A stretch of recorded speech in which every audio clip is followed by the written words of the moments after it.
मला पण दे की. हात धुवून आला का तू? चल अरे अरे आलोय धुवून. अरे यार अरे आलोय धुवून.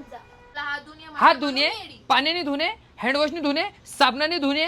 एक काम करतो, भाकरवडी पण मी धुवून आणतो. खाऊ दे ना मला. इन्फिल्ट्रेट करतोय तू सगळं. कोणचा इलिटरेट?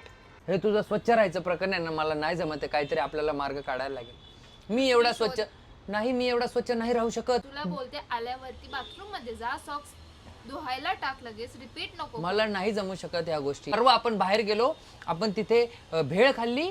भेळ खाल्ल्यानंतर मी तुला पाणी मागितलं. तुझ्या पाण्याच्या बॉटल एवढी तुझी सॅनिटायझरची बॉटल होती ग. तोंडाला लावल्यावर मला कळलं की हे सॅनिटायझर आहे, हे पाणी नाही. मग तुला तेवढी अक्कल नाही पाण्याच्या. सॅनिटायझरची बॉटल एवढी मोठी.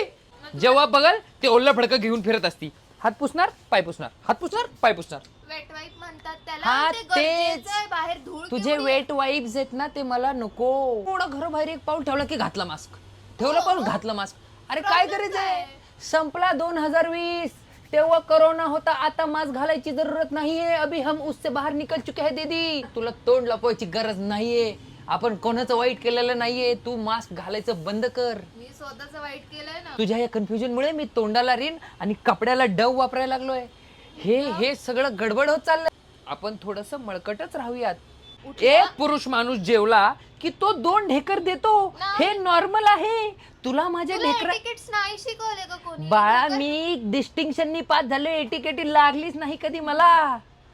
आमच्या ताईंना ओपीडीचा आजार आहे असं मी त्यांना सांगेल. OCD. हा तीच ती सीडी व्हीसीडी, त्याचा तुला आजार झालेला आहे. आजार नाही. हो. These are bare minimum गोष्टी. हा मी जो तुला डीव्हीडी बोलते. आजार आहे ना, ह्याचं तू फक्त काहीतरी नको कर. का? एका पुरुषासाठी सगळ्यात शांत जागा कुठली? टॉयलेट. पण तू जरा 2 तास लावशील ना. अरे जरा 5 मिनिटं बसलो नाही की दार का वाजवते तू? बाहेर ये. एवढ्या वेळ बसायचं नसतं तिथे. तिथे तू- जर्म्स असतात. हो, तू मग फोन घेऊन जातो. बाळा, सगळे germs फोनवरती ते येतात. जर्म्स मला तुझ्यापेक्षा जास्ती समजून घेतात, म्हणून मी त्या डबड्यावर बसलेलो असतो एवढा वेळ. बाहेरून आल्यावरती पहिलं काम आपण काय केलं पाहिजे? बाथरूम मध्ये गेलं पाहिजे ना. बाळा, स्वच्छ झालं पाहिजे ना. बाहेरून आल्यावरती सगळ्यात पहिलं आईकडे जायला पाहिजे.